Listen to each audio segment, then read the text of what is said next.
There is a hidden health crisis. So many people in our society are suffering from it, and they don't know. And we're going to be talking about that and a whole lot more right after this.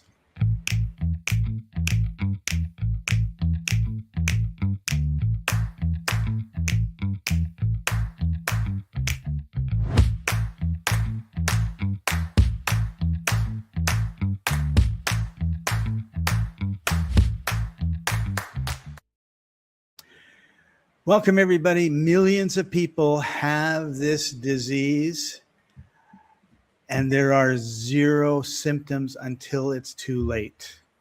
And it's causing a lot of very serious health problems because this particular disease impacts at least one organ that if that organ's not working very well, there's a whole bunch of other things that stop working. So we're going to be talking about that today. Welcome, George. Good to see you. Sorry to hear about your blunt force trauma. And that is a lot of damage to a lot of places that you don't want to have damage. So hopefully you'll recover soon and be healthy. And oh my gosh. Yeah. One of the things that I know is improved nutrition means improved recovery. Doesn't matter your age. I would hope to suggest to George that some enzymes are in order. Yeah. Vital Health is one of the best blends out there. And George, take a look. You probably need to pump enzymes to try and restore the function in your arteries and veins. Yep. Yeah. Anyway, sidebar. That's the downstream. What happens, you can do blunt force trauma from the outside in, but you can also cause similar damage going from inside into the circulatory system. That's one of the downstream effects of the trouble. Awesome. Flooding enzymes every day. Good on you, George. Knew you'd have it handled. Yeah. All right. So we jumped ahead of ourselves a little bit, but this is the Life Enthusiast Health Shots podcast. I almost reverted to what I was been saying for 15 years, starting, 20 years ago. Maybe we should go back to the origins. This is the Life Enthusiast online TV and radio network, restoring vitality to you and the planet. And we call it health shots now, because hopefully we give you a little shot of something that you can do that's going to have a long-term impact on your health in a positive way. So with that, I'm Scott Patton, your co-host. Joining me as usual, Martin Patella, health engineer and life engineer at lifeenthusiast.com. Life-enthusiast.com. Where does that dash go? Now you're really making a mess of it. It's great. But listen, I'm going to do the short version of our otherwise long intro. It's this. Most trouble that you will ever get into, other than accidents, falls, and bullet wounds, is caused by what you breathe, drink, and eat, or put on your body as makeup. And those problems are going to be of the metabolic kind.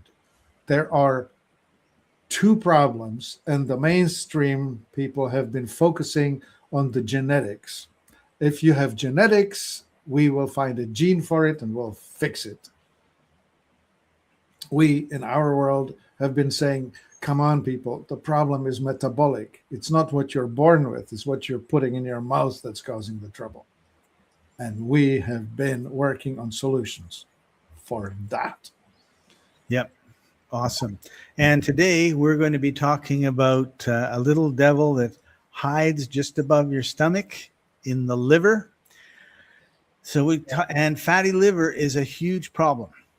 And the biggest part of the problem, in my opinion, is we get addicted to all of these sweets, the croissants, the donuts, the pies, the ice cream, the beer.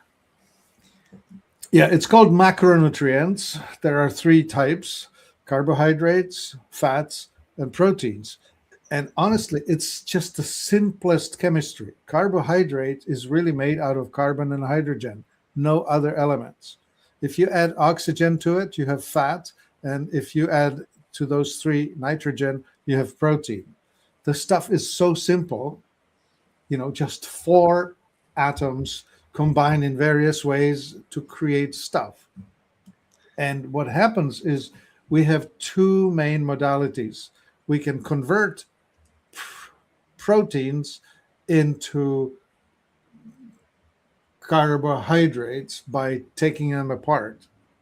But in our mitochondria on the inside, we only have two types of fuel, either fat or starch, fat or carb. Anyway, Scott. Fat or sugar? Can we say that? Okay, so glucose is one of the known sugars. There are many sugars. There's fructose, glucose, galactose, mannose. There are 8 sugars that we are using in our diet. Now, the stuff that we call sugar is beet or cane sugar. Yep. That's actually one glucose and one fructose married to one another chemically in a 2-cycle whatever. Whereas glucose is just a single, what are they, those 6 Molecule. carbons put together?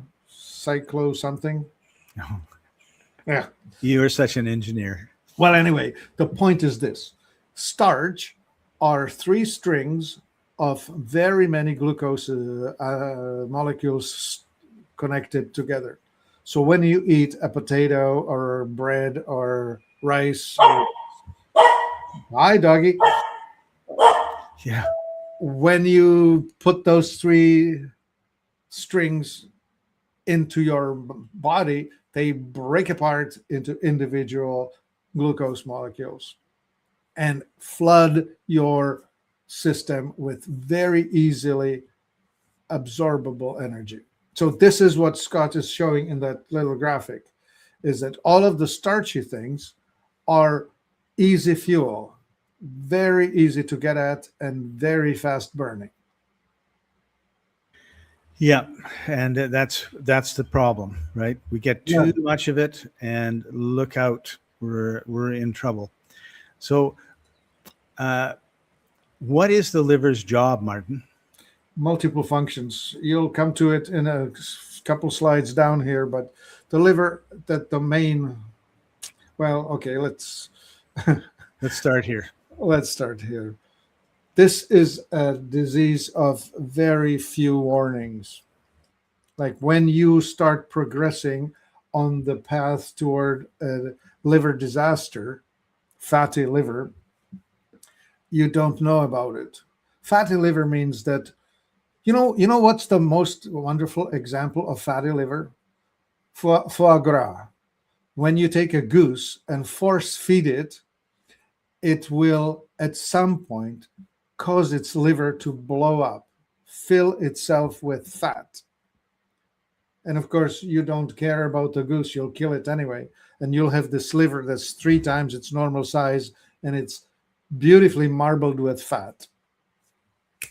Tastes great. Tastes great.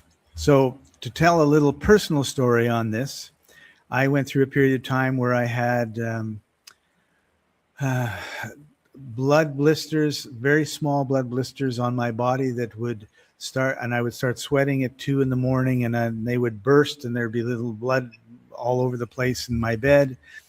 And I went to see the doctor, and the doctor said, "Oh, you look dehydrated, so go to the hospital." So I went to the hospital. It says, "Yeah, you're a little dehydrated." I think they say that to everybody. They stuck a saline thing in to hydrate me, and said, "Yeah, your liver enzymes are just a teeny weeny bit high, so we're going to send you to a liver specialist." So a week later, I went to the liver specialist, and he looked at it and says, "Yeah, okay, well, go back in a month and get this retested, and then set an appointment to come and see me." And a week later, I had massive pains around the side of my ribs that are near my stomach. Bottom right quadrant is what we should call it. Yeah, and I could not move. Finally, the pain subsided. I stumbled downstairs, said to my son, "Drive me to the hospital." He said, "Well, should we call an ambulance?" I guess I must have looked really awful. And I said, "No, you can drive me there faster than the ambulance can get there, here and back." walked into the waiting room and basically got to the center of the waiting room, and I was basically fainting on my feet. Like I was just not unconscious. I was standing there unable to move. And they took me in and they said, well, we have to send all of your blood work to another hospital because you're off our charts. We have no idea. And 5 weeks later, I was coming out of the main hospital in Vancouver after having spent 5 weeks recovering from a liver that just stopped.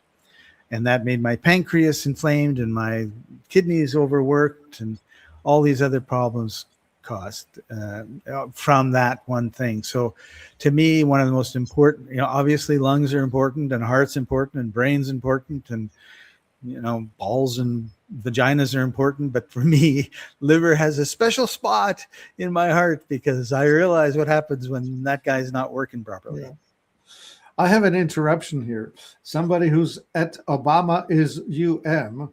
That's a cool name. It says, hey, will the liver disease cause pain in the thoracic area between right shoulder blade and kidney? And the answer is, it's the gallbladder that will be shooting up into that area. Yes, liver and gallbladder. And so it may be fatty liver, but it also could be just the way the gallbladder is functioning. It's related, but not necessarily fatty liver disease. Okay. So let's talk a little bit about Now, the good news is that's like 14 years ago, and I'm totally recovered and everything is fine. Yeah. Oh, yeah. Right. I guess I should finish that off. Oh, so thank you. I don't have gallbladder for over 6 years. So maybe the gallstones that would have been accumulated in the gallbladder are having trouble getting through this little sphincter that's called the sphincter of Ott, I think, OTT. Anyway, there's an outlet from the liver. Normally, there would be a gallbladder in the way. And there's probably some congestion or some cramping at the outlet of the liver going into the now missing gallbladder connection to the small intestine. Oh. So I feel for you. You probably have gallstones trying to pass. Okay. The solution for the fellow asking questions, malate, like malic acid, like sour apples, Granny Smith apples, or anything malate, like potassium malate or magnesium malate. Supplement with that. That will help to dissolve the accumulated stones. There you go. Thank you. Yeah. All right. So the master. The functions of the organ. There we go. Master processor. It filtrates all the garbage. Yeah. And then we'll process. And then we'll deal with energy. And then we'll regulate blood glucose. It's actually, this is one perspective. Liver is a complex organ. For one thing, it has phase 1, phase 2, phase 3 liver function. In phase 1, you chop stuff up. In phase 2, you process it to be neutralized. In phase 3, you package it in such ways that it can be sent out to elimination. And that's this packaging, turning it into bile, that this question that we were asked a moment ago is relating to. Because as you're packaging into these bile packets, it's supposed to flush out in a kind of a slimy, gooey thing called bile. But that stuff can congeal and turn into gravel and even nuggets. I have seen gallstones the size of the finger that I'm just showing here come out. Anyhow, so that's the story here. The liver is supremely important and it has multiple roles, many hats. And Scott, we can't hear you. Mic off. In addition to the malic acid, would cranberry juice help? No, that's usually used for acidity to deal with kidney stones. Okay, so a different stone. Yeah. All right. So we have the master. Now, the fatty liver, it occurs along things like pre-diabetes, type 2 diabetes. Yeah, switch to here. This is the cause of it. And the cause are the two most common sugars. One is glucose, the other one's fructose, and one of each is in the cane sugar, as I was explaining. Yeah. And what's really interesting is this: fructose can only be processed in your liver. Glucose is burnt by every organ in the body. Like when you have the mitochondria in every cell of your body, especially the high consumption of energy like brain, heart, liver, and muscles, they can easily take glucose on. So when you eat starchy things, they call it carbo loading, you can actually utilize those quite readily. Right. But fructose can only be processed by your liver. And we have to bring this up. High fructose corn syrup. Are we talking about the same thing when we talk about fructose? That is that very thing, Scott. Yeah. That is the very thing. So if you are, there are two main body types. One is the hunter type that processes or is dominant in processing energy from fats. Those are the people who should be on a ketogenic diet. And then are the other types. They're the nervy, thyroid dominant types who are easier to process glucose. However, if you screw it up and you overeat fruit or overconsume high fructose corn syrup, or if you eat too much sugar, because of course half of sugar is fructose, all of this will contribute to your liver getting very heavily taxed. Yeah. Oh, yeah. The AI thingy put in hepatic bottleneck. There is really a bottleneck. You have a limited capacity. I'll explain it this way. You can store about 1,500 calories in your muscles, but only about 150 calories in your liver. So if you're eating a lot of fructose and it has to be looked after by your liver, you've got overload going on. Yeah, so watch it. Fast oxidizers completely cannot manage high fruit diet. And so, example, Steve Jobs, former CEO of Apple, was a fruitarian for a few years in his younger life because he was a genius and a fanatic and a not a regular guy. So whatever he did to the extreme. So when he somewhere along the way got convinced that being a fruitarian was the way to go, he went fruitarian. And we know what happened.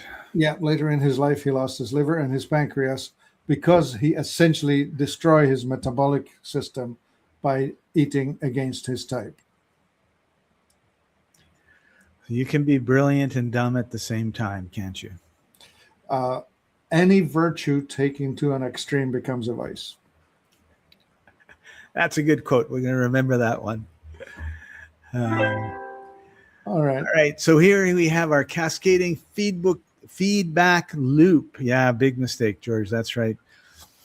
We have high sugar input. We have hepatic fat storage. Yeah, okay. Yeah, so you push the fructose, you wreck your liver, which will then cause an insulin resistance at the cellular level. You're not getting energy. Yeah, and so all of a sudden you're more tired because I can't figure out what's going on with the stupid application. It just arguing with me all the time and wants to be paid attention to. All right. And then we have increased vulnerability. You require more insulin, more, and the body finally says, here's the weirdness, right? So you're tired because you overdid starchy foods, but that's what you know.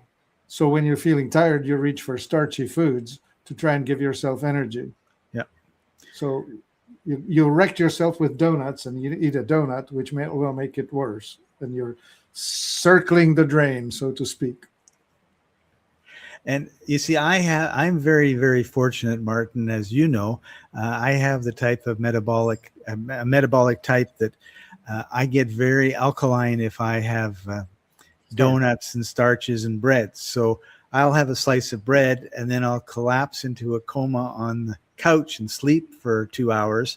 And then I'll wake up and I'll be back to normal. And knowing like, oh yeah, like I really shouldn't have had that donut.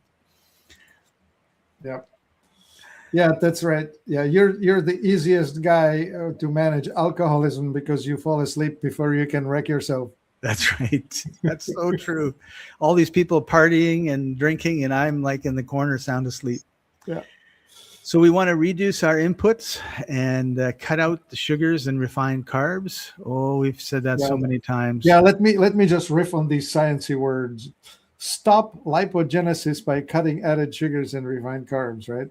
Here's what happens. When you eat starchy foods, the next thing it happens, the insulin comes in and through the pathway of triglycerides converts it into white fat, belly fat. And so you start converting your muscles into more circumference around your belly. You'll be turning from a square into an apple. Yeah, we don't want that. Yeah. And then we want to burn our stored fats because we have to move. We have to make sure we're not spending time. So it's not just we have to move. We have to decide on a lifestyle, okay? Because when I said move, Martin probably spends as much time as anybody in front of his computer. Yeah. But he's made some lifestyle choices. And very close to his computer is a little rebounder. Well, it's not little necessarily, but so Martin, talk a little bit about the physical activity you go through. Yeah, it only takes maybe 30, 35 minutes a day to activate the metabolic pathways. And so I do 10 minutes on the rebounder and 20 minutes of calisthenics, which are, and I have a whole program for it. Scott and I will be publishing it soon to all of you. 14 chapter, how to live well even when you're old. I call it something nice. Thrive after 55. Yeah. And the sad thing is that 30 years old is the new 55. Yeah, okay, that too. But anyway, so we do the activation of the metabolic systems by pushing movements fast enough into our body. So the whole idea is to activate the metabolic switches. That's all. You don't need to do more than that. And when we're moving, we're getting our lymphatic system doing its thing. Yeah, that's true. That's a great point there. Thank you. Whoever Obama is, Obama is Obamisms. Maybe that's what it means. Obamaism? I think so. Yeah. Yeah, okay. I like to house sit, travel the world, and I'm looking after 2 dogs. I'm on the beach in La Paz. We're trying to figure you out. It is funny, isn't it? And I'm right on the beach in La Paz in the Baja California, south of California in Mexico. And I have 2 beautiful dogs. And every morning and it's hot. So every morning I get up really early because it's really nice before the sun, starts beating down on us. And every evening the sunset is right in front of me. So we go for a walk and usually 40 minutes, 45 minutes. That's what it's been the last couple of days. And, Life is beautiful. That's one of the ways that I get my exercise. And also you get that beautiful sun coming in. At least you young fellows get a laugh at it. Thank you. Oh, thank you. So, we're young. I really appreciate that. I'm just getting confused now. Is that another Obamaism? No, you and I young fellas, maybe. Yeah. All right, so let's keep going here because we're getting close to our end. So, reading the warning signs. We've got darkened, velvety patches of skin tags. Yeah, no, listen, don't just gloss over it funny. Okay, so this is this velvety dark pigmentation that starts appearing mostly on the neck and in the armpits or around the armpits, upper arms. It's called acanthosis nigrans. It's just blackening or darkening of the skin. So that's one. The skin tag is caused by excess acidity, or pH is so acidic that the skin is now creating these little appendages. They look like, well, yeah, I guess skin tags is a good word for it. But they're like hanging little. The little bit of skin that kind of comes off the main skin. All right. Anyway, those are visible evidence that you are at the edge of diabetes and that your pH balance is mismanaged. And then, of course, the second one you started talking about, expanding the middle. Expanding the middle. Yeah. Visceral fat. We're going to be talking about that a little bit more in the coming months too, because I think that's a real problem for many, many people. Yeah. And so here's your risk profile. Oh, yeah. The fatty liver reaches into many things. So on the left, cardiovascular disease, right? Which means hardening of the arteries, blood pressure rising, inflammation throughout. So right, higher diabetes and type 2 diabetes. Right, yeah. And so the high triglycerides is what your blood test will indicate. Yeah. The type 2 diabetes will be indicated by high H1, what is it called? HbA1c. Letters strung in the wrong order. There you go. Yeah. So you can restore it. Like the good news is, and we feel this about many things that people suffer with today, is if you do the right things instead of the wrong things, listen to the right people, not misinformation from the wrong people, you can get some restoration going on. Yeah. And well, the important ones is you need to figure out how to become unaddicted to the carbs. Yeah, and that's not easy. No, because of course you are, your genetics are pulling you in that specific direction. So we have the food industry that's trying to give blasts of great taste on your tongue. Yeah, they play into our addictive nature. Yeah, they play into it. And then so you've got multi-billion-dollar industries that are trying to get you to eat stuff that you shouldn't be eating and drink stuff you shouldn't be drinking. Yeah. And then you need to make sure that you've got the essential nutrients going in. Choline-rich foods. Yeah, choline is an interesting thing. Acetylcholine is the stuff that your brain runs on. And so you need choline, and guess what it's in?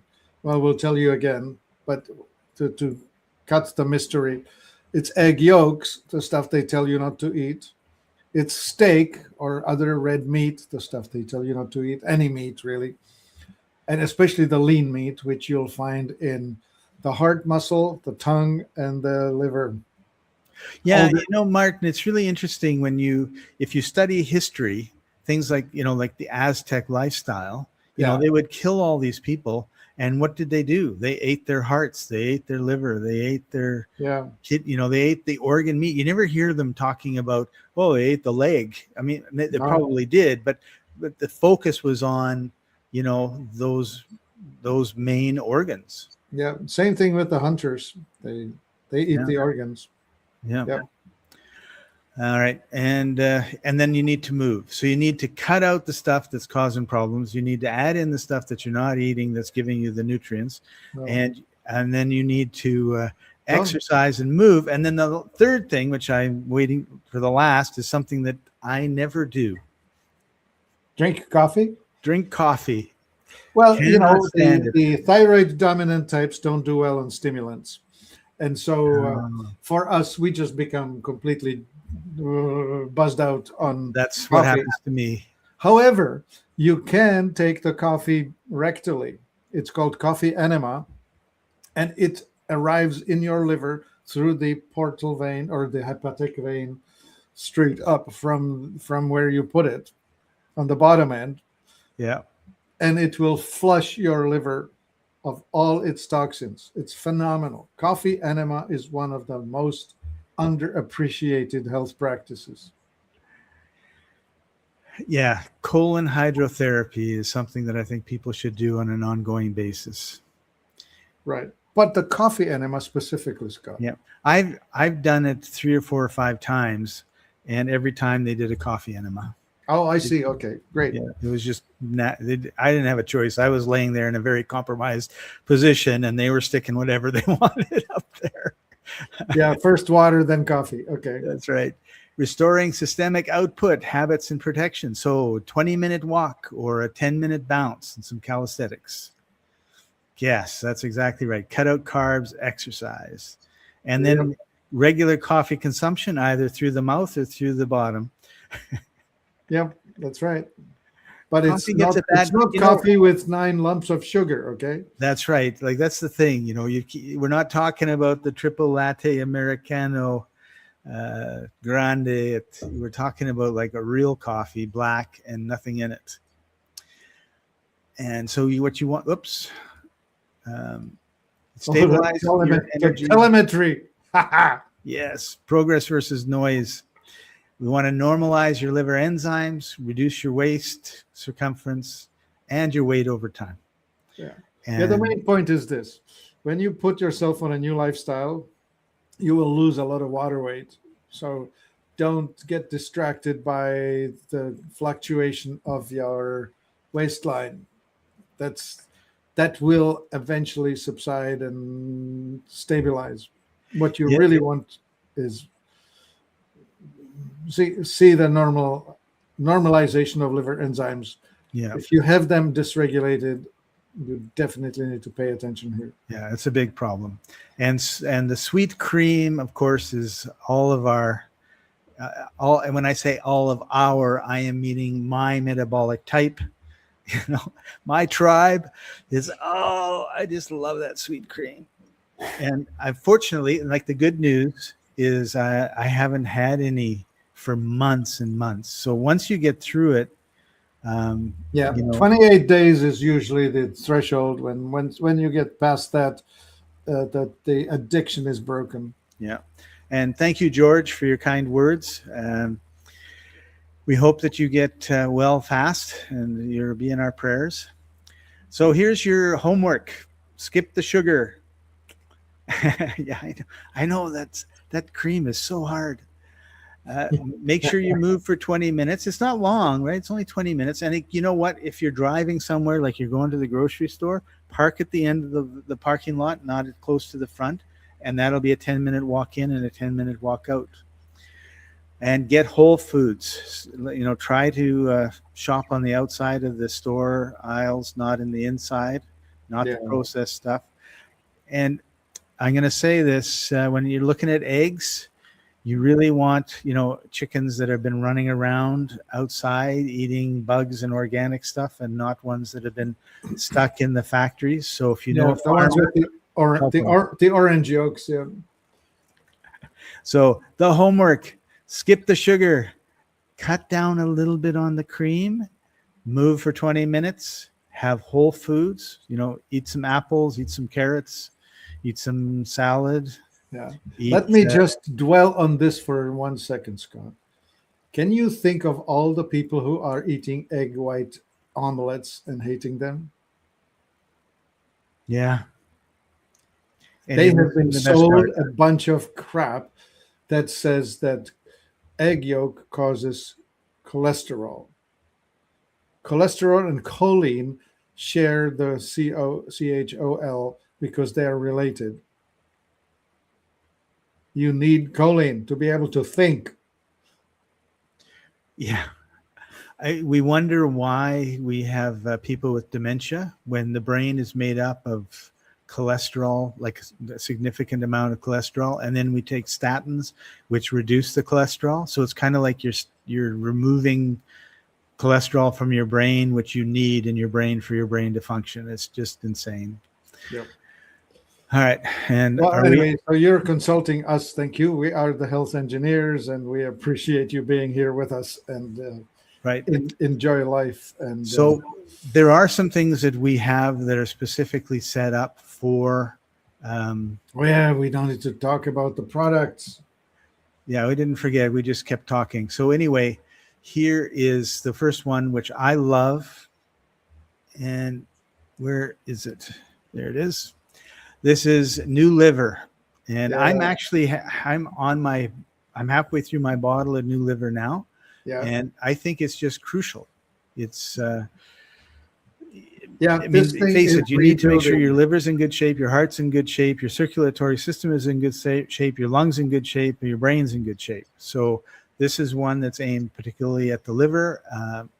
Twice a year, every year I take it, and then I just basically rotate through about 6 different Excella superfruits. The next one will probably be the heart studies formula, because Yeah. and all I have to say is I'm not on any drugs of any type, legal or illegal, and I don't need to be. Right. So Great. Well, anyway, New Liver, repair it. And we have an awesome product for people who just cannot make themselves eat a smoothie. And that's called liver sauce. And that's available and you can take it. It's much pricier than it's much pricier than the New Liver, per unit. But oh yeah. It enhances your immune system. It gives you hormonal harmony, protects your cellular health, healthy digestion. And again, like we always say, we have lots of information. Here are the ingredients. We tell you everything that's in it. Here's the instructions for what to do. Take it on an empty stomach 20 minutes before your meals. And here are a bunch of articles. And sometimes we have scientific studies that there they are. We reference them. Sorry, I went down too far. No. There's just simply this. You see, what happens is you would have to be clicking through on these different references. Right. Yeah. So there's lots of information, and we want you to have the information. You want you to see all sides of the story, and then you can do what's best for yourself. And then another one of my favorite brands, I have used this, Digest Ease. Yeah. Now the LG stands for liver and gallbladder. So our visitor Obamaism should be taking this one because it will help with the bile flow. Yeah. That's why this has been conceived for people who either don't have a gallbladder anymore or have issues with the flow. This is the thing. Great. And last but not least, holy tea. Of course, holy tea. If you can't take coffee like me, then this is a pretty good thing to take. Yeah, this is different. This is my milk thistle and his cousins. It got its name not by holy cow. It got its name by holy thistle. And that's why it's called holy tea. And awesome. Yep. Thank you. I will support the store. We really appreciate that. Yeah, and when you have a chance, click on subscribe because that really is what is helping us to keep in business. That's a really good question. Where are you both located? Martin is located in Vancouver Island, although the business is located in Washington State. And I am located today in Mexico on the Baja Peninsula. And in a couple of weeks, I'll be located somewhere else. So we never know where Scott is. Yeah, Scott is what we know as a digital nomad. Right. And I look after dogs and cats and fish. Thank you. Thank you. All right. Awesome. So, Martin, any last words before we sign off? Oh, heck, we always say we restore vitality to you and to the planet. And we mean it. We are environmentally aware and concerned, but we don't necessarily believe in the nonsense of carbon causes heat. Right. But still, we're environmentalists, and we are definitely helping people manage their world better than they have up to now. Yeah. Strength through education. That's Strength through education. That's right. So thank you for joining us, everybody. This has been the Life Enthusiast Health Shots podcast. Please like, subscribe, tell your friends, and we'll see you next week. Thanks for joining us. Bye-bye. My body's a temple, but the walls are cracked. Stuck in the rubble of the years I stacked. Stagnation in veins like a river to the dust. Toxic whispers in the wind, but I gotta rebuild. I must. Restoring that